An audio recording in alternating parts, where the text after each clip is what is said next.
Trouver son style, c'est un peu un chemin sans fin. C'est un peu comme le bonheur, tu penses à retrouver la clé, et la fille avec qui tu flirtais depuis 3 mois embrasse ton meilleur pote devant toi. Sauf que là, tu vas juste retrouver un vieux box logo dans ton placard et te demander si ta vie a vraiment un sens. Et si frapper ton meilleur pote était vraiment la meilleure solution. Aujourd'hui, on va donc s'intéresser à 3 pistes qui vont sûrement t'aider, et commençons par la première, la mode. Et quand je parle de mode, je parle pas de cette meuf sur Tinder qui a mis mode dans ses centres d'intérêt et qui, tu sais, au lieu de te parler de Rico Hens ou Carole Christian Poel, va te lâcher des phrases en mode « Une marque préférée Je dirais Zara, Urban Outfitter et Bershka. » Non, là je te parle de tendance. Et ces tendances, tu vas essayer de t'en éloigner le plus possible. Bon, là j'ai fait un graphique pour m'expliquer et... Ça va, il est tranquille à comprendre, calmez-vous. Comme vous pouvez le voir, on a 3 grands acteurs qui sont les grandes marques, les influenceurs et les initiés, et enfin, les gens normaux. C'est la plèbe. On a ensuite le taux d'intérêt sur l'axe Y et le temps sur l'axe X. Et comme vous pouvez le voir, alors déjà j'ai perdu la moitié des personnes qui regardaient cette vidéo, et ensuite la courbe totale d'intérêt se casse la gueule assez vite. Ce qui veut globalement dire qu'avant même d'acheter ce front pack que tous tes potes du lycée vont t'envier, bah il sera déjà plus à la mode en fait. Et en soi, comme je le dis, c'est pas du tout un problème de pas être à la mode. Sauf que si tu cherches à être à la mode, bah tu vas finir par t'en lasser assez vite. Ça va frère le boss, tu es en mode Lacostienne et tout, moi ouais. Tu sais, un peu comme le husky que t'as acheté après avoir regardé Togo, qui paraissait super mignon jusqu'à ce qu'il pisse sur ton tapis off-white.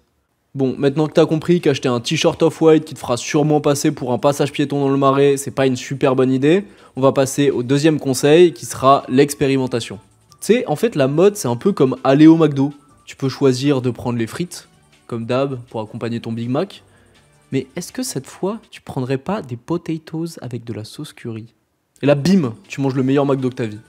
Du coup, souviens-toi bien de ça. Si t'es encore hésitant, essaye. Des fois, ça marchera pas, mais au moins, ça te permettra d'apprendre et d'évoluer pour finalement réussir à trouver la sauce curry de tes tenues. Je crois que tout le monde a besoin d'un peu de sauce curry dans sa vie. Bon, maintenant que tu sais comment assaisonner tes outfits, c'est le moment où tu vas te regarder dans la glace et te dire « Waouh, je peux vraiment sortir comme ça ?» Oui, tu le peux. Ne laisse pas les autres dicter ce que tu dois porter ou pas. Ne faiblis pas devant la vision normative qu'ils veulent essayer de t'imposer. Les gens te regardent dans la rue, c'est parce que tu te démarques et que ton aura rayonne jusqu'à les faire se questionner sur l'essence même de leurs pensées. Voilà, sinon je vends aussi des formations en motivation, n'hésitez pas à vous inscrire. Non, en vrai, je sais ce que ça fait d'hésiter et de se poser des questions. Genre, tu sais, des fois, j'ai envie de m'habiller un peu classe et je me dis, waouh, les gens, ils vont pas se demander pourquoi tu portes ça? Est-ce qu'il y a une occasion particulière ou un truc comme ça? Mais en fait, non, ils en ont juste rien à foutre. Et en fait, beaucoup plus que ce que tu peux penser. Donc surtout, ne fais pas attention au regard des gens, et tu verras qu'il est beaucoup moins malveillant que ce que tu peux penser. Ça t'empêchera juste d'essayer de nouveaux trucs, parfois de te tromper, mais du coup d'évoluer. En vrai, c'est bien dommage, parce que je pense que ça empêche une grande majorité de personnes de s'habiller comme elles le souhaitent. Bon voilà, j'espère que cette petite vidéo vous aura plu. J'en profite pour faire un petit point sur l'évolution de la chaîne. Là, je vais essayer de reprendre activement, donc vous en aurez droit à 1 par semaine.